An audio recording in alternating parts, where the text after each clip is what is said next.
नमस्कार। लोकसभा चुनाव में बड़ा उलटफेर देखने को मिला है। जो रुझान सामने आ रहे हैं, कई राउंड की गिनती पूरी हो चुकी है और उसके बाद बिहार और उत्तर प्रदेश लोकसभा चुनाव तय करने जा रही किसकी सरकार बनने जा रही है।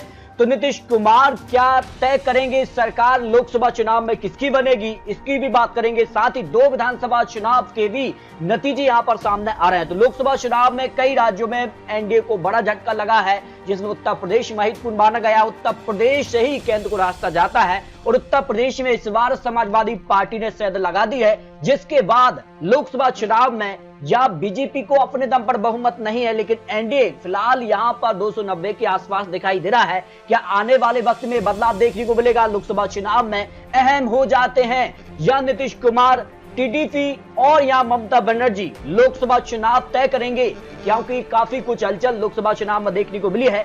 लोकसभा चुनाव के नतीजे यानी रुझान सामने आते ही निफ्टी और सेंसर यानी सीधे तौर पर जो सट्टा मार्केट है और यहां पर शेयर मार्केट में भारी गिरावट आई। इसके बाद निवेशकों को जबरदस्त नुकसान देखने को मिला है।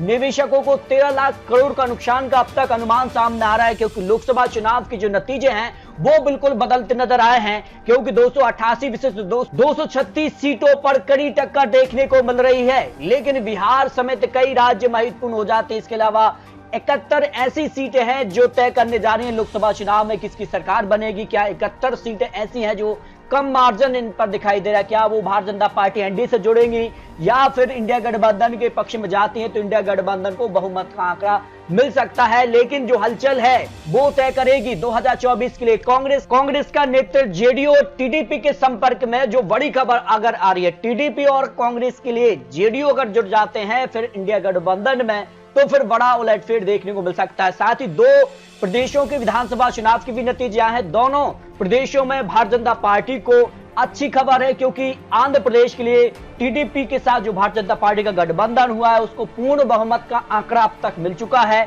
और वाईएसआर पार्टी को जबरदस्त नुकसान मिला है। 18 सीटें, बीजेपी को 7 सीटें, कांग्रेस 0 सीट, अन्य के पक्ष में 20 सीटें रही हैं। लेकिन आंध्र प्रदेश में टीडीपी और भारतीय जनता पार्टी का जो गठबंधन है, लोकसभा चुनाव और विधानसभा चुनाव उसके दम पर बड़ा उलटफेर देखने को मिला है। साथ ही अगर बात करें पश्चिम बंगाल की 42 लोकसभा सीट के लिए बीजेपी 9 सीटों पर आ रही, 9 सीटों का नुकसान दिखाई दे रहा है 2019 के मुकाबले। कांग्रेस को 1 सीट और टीएमसी यहां 32 सीटें यानी 10 सीटें प्लस करती नजर आ रही है।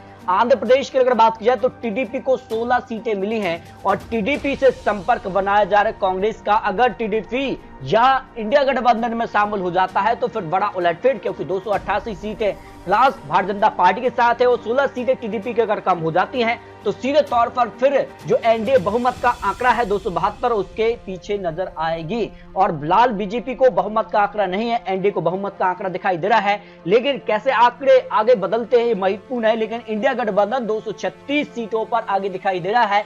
बिहार महत्वपूर्ण इसलिए हो जाता है क्योंकि बिहार से बीजेपी को नुकसान दिखाई दिया है। 11 सीटें, 6 सीट उनकी कम हुई है, 1 सीट कांग्रेस को मिली है। जेडीयू को 14 सीटें, जो यह पर माना जा रहा था कि जेडीयू की सीटें कम होंगी, बीजेपी की जुड़ेंगी, लेकिन यहां उल्टा हो रहा है। जेडीयू अपनी सीटें बचाने में यहां पर सफल हुआ है। तो 14 सीटें जेडीयू, जो नीतीश कुमार यहां इंडिया गठबंधन में पहले थे और अगर वो यहां पर एनडीए का समर्थन करते हैं तो सीधे तौर पर माना जा रहा है कि फिर सरकार एनडीए की। और अगर जिस कार की बात की जा रही कि क्या नीतीश कुमार एक बार फिर से पलटी मारेंगे तो फिर एनडीए जो है बहुमत के आंकड़े के पीछे आ सकता है। आरजेडी को पास अन्य के पक्ष में 9 सीटें रही हैं। इसके अलावा अगर बात की जाए तो 9 जून को चंद्रबाबू नायडू शपथ ग्रहण करेंगे। यहां पर बात की जाए तो आंध्र प्रदेश में बड़ी सफलता यहां भारतीय जनता पार्टी टीडीपी गठबंधन को मिला है। क्या ये गठबंधन बरकरार रहेगा 5 साल के लिए? ये महत्वपूर्ण हो जाते हैं। तो फिलहाल गिनती में बड़ा उलटफेर है। एनडीए को कई राज्यों में झटका लगा है। उत्तर प्रदेश, महाराष्ट्र, बिहार समेत यहाँ पर कई ऐसे राज्य रहे हैं जहां काफी बड़ी हलचल देखने को मिली है।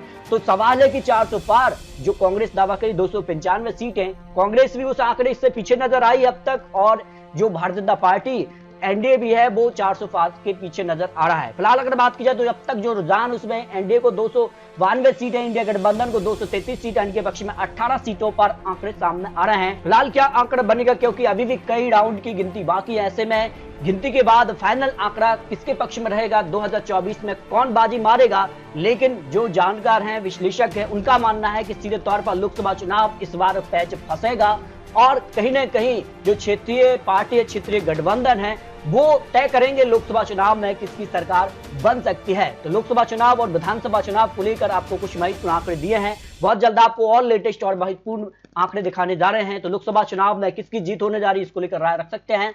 मिलते हैं और लेटेस्ट अपडेट के साथ, तब तक के लिए जय हिंद, जय भारत।